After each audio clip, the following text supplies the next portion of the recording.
support hero, new game mode with 2 new maps, new battle pass rewards, new time of day on map, that's unclear that. And of course, finally, PvE missions, some actual in-game Overwatch lore after 7 years. But is it worth it? Some of you may have stopped playing after Overwatch 1 became Overwatch 1.1. Others may have lasted a few seasons before that final Far Mercy straw broke the camel's back. Or you're like me and have already purchased the missions bundle in a sort of autopilot Overwatch fever dream. No matter where you place on this spectrum, you may be wondering, is it even worth getting back into Overwatch 2 for all this new content? Well, by the end of this video, you'll know exactly what to do.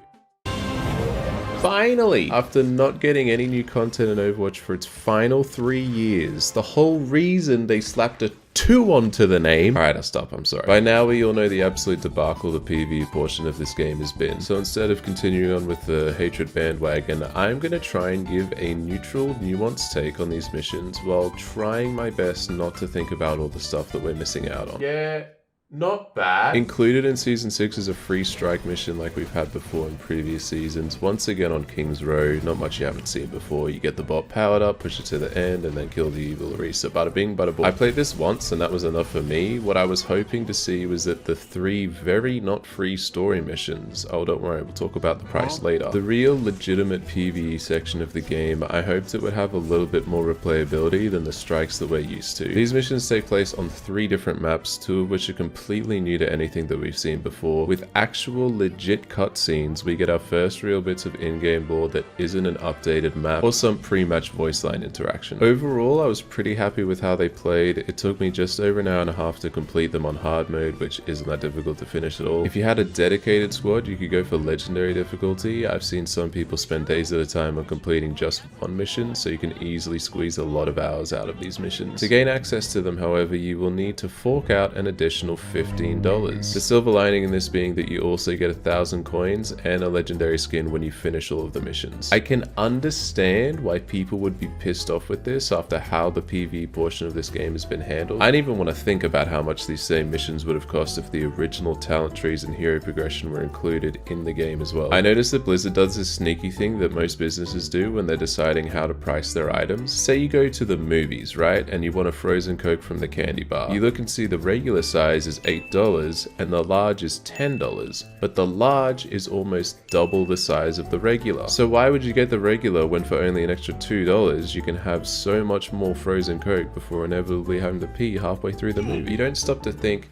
hey, $8 for a regular is egregious. What the hell? You think I'm getting more liquid per dollar with the large, so it just makes sense to get the bigger one. Meanwhile, the candy bar is laughing all the way to the bank because if you get a regular, you're getting terrible value for money, but if you get the large, you end up spending more money. This is what I see with the Overwatch 2 shop, where instead of thinking to yourself, wait, 1,000 coins is $10. That means I need to pay $26 for a single skin bundle? Well, you might actually think that, I don't know. Maybe instead you might think, well, I'm gonna need 1,000 coins for the battle pass anyway. At least with this bundle, I get the missions and a skin for only an extra $5, plus the coins I need for the battle pass. It's not terrible value for money, but it's also a pretty cheeky way of getting customers to validate that extra spend. We need to turn this around. Speaking of paying for the battle pass, with it you gain immediate access to the new support hero Illari. Support. As a Zen main, I love it when they make DPS characters disguised as support heroes, and that's exactly what she is. Her gun is fun to use and incredibly satisfying when you fully charge Dinka's squishy. Her healing output with both her secondary fire and E ability is very respectable, although it looks like she's gonna get some nerfs before being included in competitive. And she just straight up has a DPS ult. They didn't even try and hide it. There's no protecting your teammates or powering them up. It's literally just a sun nuke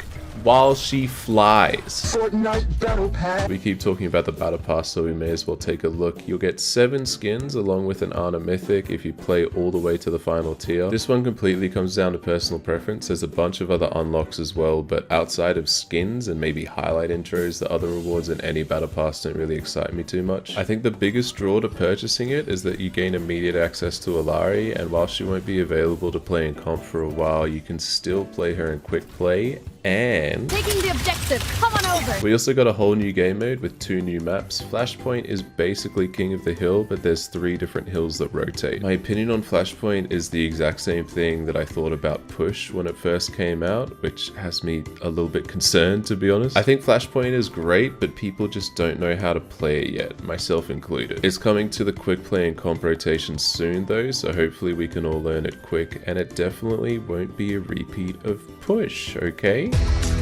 Also added in Season 6 is hero progression. To sum it up, you complete different hero-specific challenges that progresses their sub-badges. Every time you level up a badge, your progression level goes up. This is completely a cosmetic update and doesn't have any impact on how the heroes play, but you do get awarded different player icons, name cards, and player titles as you progress through the levels. Kind of a cool system to give you another reason to come back and grind out the game other than just the battle pass. I'm not sure if this would be enough of a reason solely for casual players to be more inclined to play the game, but if you already have a crippling addiction like me, this is a pretty nice addition in my... You have lived in fear. There is a lot of new content that's been added in Season 6 that I believe Season Overwatch 2 players will genuinely be pretty happy with what's on offer. If you aren't too interested in PvE, there's still a really fun new hero to play, along with what I hope is a promising new game mode as well. In the terms at least created by Blizzard with their shop prices, the $15 price tag for the 3 missions seems somewhat fair to me, as you also get the battle pass included in that cost. You will need to do a little soul searching and try to look past the original promises of the PvE modes to fully enjoy it though. I understand that some of you may not be able to do that and prefer to stay bitter, which I also think is completely fair on your part. If you want to use your wallet to vote against how they've handled PvE and not play it at all, I'm not going to disagree with you in the slightest. At the end of the day, Overwatch 2 is free to play now, so albeit with a bit of grinding, you can jump in and give Illari a try, which I would highly recommend. Overall though, do I think that Season 6 is worth it? Yeah, it's worth a try. Damn, I can't believe they for real gave a robot a fucking comb over. Beep boop, beep boop.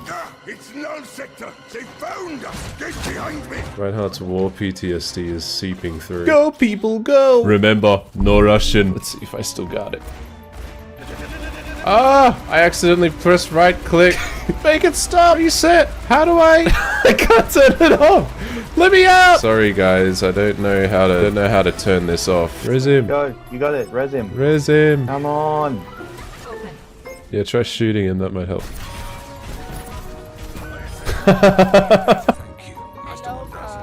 He's standing?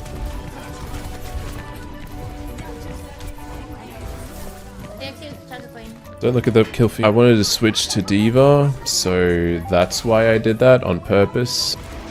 Oh shit. I'm an idiot. Yes, my hero.